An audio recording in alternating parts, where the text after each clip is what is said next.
madaxweynaha Soomaaliland Muuse Biixi Cabdi ayaa waxa uu ka hadlay xiisadaha colaadeed ee ka taagan maalmihii u dambeeyay deegaano ka tirsan koonfurta gobolka Sanaag oo ay ku murusan yihiin Soomaaliland iyo maamulka Puntland. madaxweynaha Soomaaliland ayaa beeniyay inay xuusad dagaal ka jirto gobolka Sanaag wuxuuna sheegay in shacabka degan deegaanada bariga gobolka Sanaag ay iyagu xor u yihiin inay doortaan ama ay raacaan maamulka ay daneynayaan. sidoo kale Muuse Biixi ayaa waxa uu sheegay in aysan colaad kala dhixin dowlad goboleedka Puntland isagoona tilmaamay inay ka wada shaqeyn doonaan deganaanshaha gobolka Sanaag iyo daris wanaaga. madaxweyne Biixi oo hadalkiisa sii wata waxa uu sidoo kale soo hadal qaaday dagaal beeleedyada muddooyinkii dambe ka dhacay deegaano ka tirsan gobolka Sanaag wuxuuna sheegay in dib weyn ay xukuumaddiisa ku hayso colaadaha muddooyinkii dambe ka taagnaa gobolka Sanaag. Sanaag aad iyo aad u fiicantay gobolka Sanaag balaas ka jirto waxa ku dooday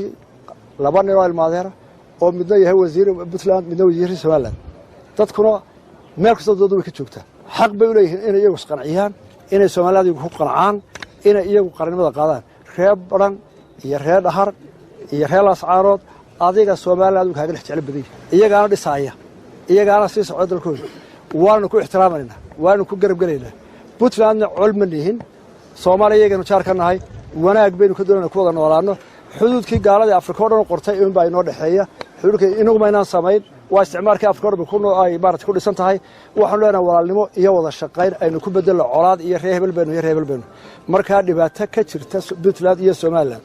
waa dhibaatooyinka caadiga ka jirta waxa ka daran oo ka jirta gudaheeda ka xun Sanaag sanad iyo barbo dagaal soo ka socda waxa la isku dilaay garan maayo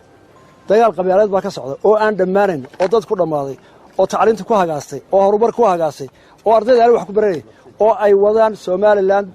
deegaankeeda beelaha oo waliba daba dheeraaday marka kaasa xal u baahan dhibaatada taaweyn waatu ay dadka Soomaaliland ee baran iyo laasqoray iyo laascaano jooga ay iyagu wadaan oo baahan garab galo aad garanaysan Soomaali xad waliba reer ku dhaxdhacay bidii u dambeeyay ayaa gobolada Sool iyo Sanaag qaybo badan oo kamid ah waxa ka taagnaa xiisado dagaal u dhixeeyay ciidamo kala taabacsan Puntland iyo Soomaaliland sidoo kale deegaanada qaybo badan oo kamid ah waxa ka aas-aasmay jabhado ka soo horjeeda Soomaaliland shalay u dambeysay ayaa ciidamo ka tirsan Soomaaliland waxay rasaas ku fureen dad shacab ah kuwa oo caalanka Soomaaliya iyo kan Puntland ka taagay deegaanka Damalaxaga reer gobolka Sanaag waxaana rasaasta ay dhalisay khasaare dhaawacyo oo soo gaaray dadkii shacabka ahaa dhawaan ay ahayd markii ciidamo badan iyo saraakiil deegaanahan ka soo jeeda gobolka Sanaag ay ka soo goosteen maamulka Soomaaliland kuna biireen ciidamada Puntland.